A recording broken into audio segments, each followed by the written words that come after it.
Pooja plastic bottles fit every lifestyle, leak-proof, durable and made from 100% safe virgin plastic. Pooja plastic bottles. Sip smart, sip fresh. और इस बीच एक बड़ी खबर है गरियाबंद से, जहां ब्लेड से गर्दन काटकर महिला की हत्या कर दी गई है। गांव के युवक ने हमला किया है। बीच बचाव करने पहुंचे पति और बेटों पर भी हमला कर दिया गया। आरोपी को हिरासत में ले लिया गया है। गांव में मेतानिन का काम महिला करती थी। तो ये बड़ी खबर निकलकर सामने आ रही है गरियाबंद से, जहां ब्लेड से गर्दन काटकर एक महिला की हत्या कर दी गई है। गांव के ही युवक ने हमला किया और इस दौरान जब बीच बचाव करने महिला के पति और बेटे पहुंचे तो उन पर भी आरोपी ने हमला कर दिया है। इधर पुलिस ने आरोपी को हिरासत में ले लिया है, पूछताछ में जुटी हुई है। जो मृतक महिला है वो गांव में मेतानिन का काम करती थी। फिलहाल अब पुलिस आरोपी युवक से पूछताछ में जुटी हुई है। तो गरियाबंद से यह इस वक्त की बड़ी खबर निकलकर सामने आ रही। सनसनीखेज वारदात हुई है, जहां ब्लेड से गर्दन काटकर एक महिला की हत्या कर दी गई है। गांव का ही एक युवक है जिसने इस वारदात को अंजाम दिया है और इस दौरान बीच बचाव करने जब महिला के पति और बेटे भी पहुंचे तो उन पर भी हमला कर दिया गया है। इधर सूचना मिलते ही पुलिस ने आरोपी को हिरासत में ले लिया है, पूछताछ में जुटी हुई है। जो जानकारी निकलकर सामने आ रही है कि मृतक महिला गांव में मेतानिन का काम करती थी।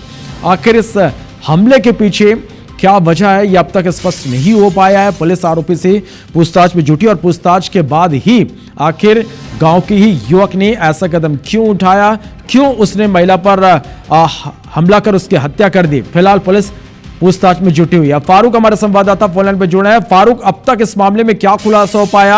आरोपी को पुलिस ने हिरासत में लिया है, क्या खुलासा अब तक इस मामले में? देखिए, ये देवभोग की घटना है।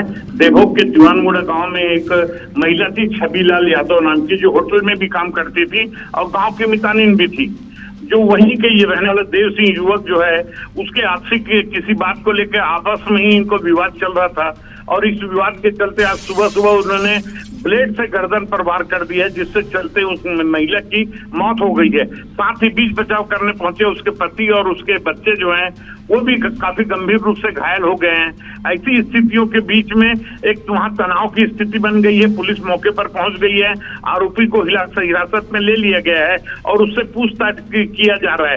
महत्वपूर्ण बात यह कि अभी उन कारणों का खुलासा नहीं हो पाया है कि किन पर्टिकुलर किसी मुद्दे को लेकर के जो वार किया गया है और घायल किया गया है, इसका खुलासा नहीं है। लेकिन पुलिस का कहना है कि जल्द ही उसको हिरासत में लिया गया है, पूछताछ में खुलासा हो जाएगा और आरोपी को जल्द से जल्द सजा दी जाएगी। फारूक, इससे पहले भी क्या, चूंकि वो मितानिन थे महिला, मृतक महिला, तो इससे पहले भी इस युवक के साथ कभी विवाद की खबरें कोई निकलकर सामने आई हैं? किसी बात को लेकर कोई दुश्मनी रही हो? या फिर हम बात करें आरोपी युवक की, तो इसके बारे में क्या कोई अब पहले से भी आपराधिक रिकॉर्ड और दर्ज है? इसके बारे में हमारी थानेदार से हमारी जो बात हुई है, उनका कहना है कि इनका कोई आपसी विवाद रहा है शुरू से और ये आपसी विवाद के चलते काफी नाराज रहा है युवक और ऐसा उनको लगता है व्यवसायिक जो प्रतिस्पर्धा गांव की होती है उस प्रतिस्पर्धा के चलते ही घटना हुआ है। लेकिन फिर भी थानेदार का कहना है कुछ समय रुकना होगा और उस युवक से पूछताछ करनी, क्योंकि अभी उसकी मानसिक स्थिति ठीक नहीं है, क्योंकि ब्लेड से किसी को वार कर देना एक बड़ी घटना है और ऐसी स्थिति में यह बतला रहा है कि वो युवक की मानसिक स्थिति इन परिस्थितियों में ठीक नहीं है, इसलिए पूछताछ पुलिस लगी है। जल्द ही इस मामले का पुलिस खुलासा करने की बात कह रही है। आप नजर बना के रखिएगा, अपडेट दर्शकों तक पहुंचाएंगे। शुक्रिया तमाम जानकारी के लिए फारूक।